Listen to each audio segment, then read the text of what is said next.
Friends, આજે આપણે બનાવીએ તુવેર મગની મિક્સ દાળ. એના માટે મેં શું કર્યું છે, 1 વાડકી તુવેરની દાળ, અડધો વાડકો મગની દાળ ફોતરા વગરની, એને બરાબર ધોઈ કાઢી અને 3 કલાક પલાળી અને આવી રીતે મીઠું નાખીને મેં 5 વિસલ સુધી કુક કરી, એમાં પાણી નાખી આટલી થીક કરીને ઝેરી કાઢી છે.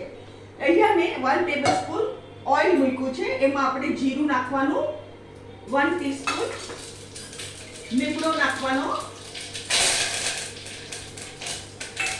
લસણ અને આદુની પેસ્ટ 1 ટીસ્પૂન લસણ આદુની પેસ્ટ,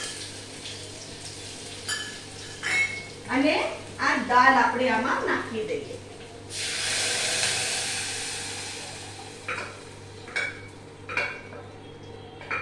બીજું મેં શું કર્યું છે, 2 લીલા મરચાના પીસીસ એ બી આપણે આમાં નાખી દઈએ. 2 લીલાના પીસીસ, લીલા મરચાના પીસીસ 2.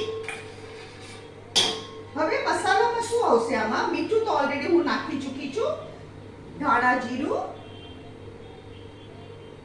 1 ટેબલસ્પૂન, હલ્દી પાવડર 1/2 ટીસ્પૂન, આમાં લાલ મરચું નહીં આવે, અને કોથમરી 2 ટેબલસ્પૂન ભરીને કોથમરી.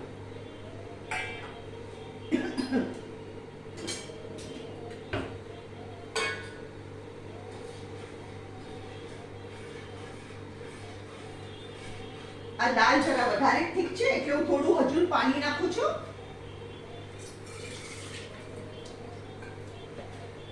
તમારી રીતે તમે થિકનેસ કરી શકો છો.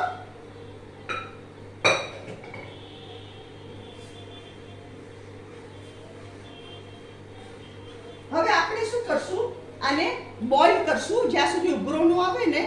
ઉભરો આવે એટલે આપણે 5 મિનિટ સુધી એને બોઇલ કરશું.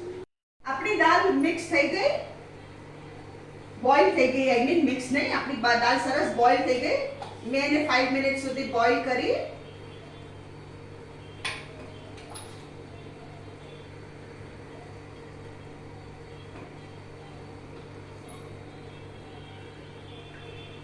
એટલે હું ગેસ બંધ કરું છું. ફ્રેન્ડ્સ, આ છે તુવેર મગની મિક્સ દાળ, અને આ તમે રાઈસ સાથે, ચપાટી સાથે, બે સાથે સરસ લાગે. અગર તમને મારી રેસીપી પસંદ આવે તો કમેન્ટમાં જરૂરથી લખો, અને મારી વિડીયોને લાઈક કરો, શેર કરો, અને મારી ચેનલને જરૂરથી સબસ્ક્રાઈબ કરો.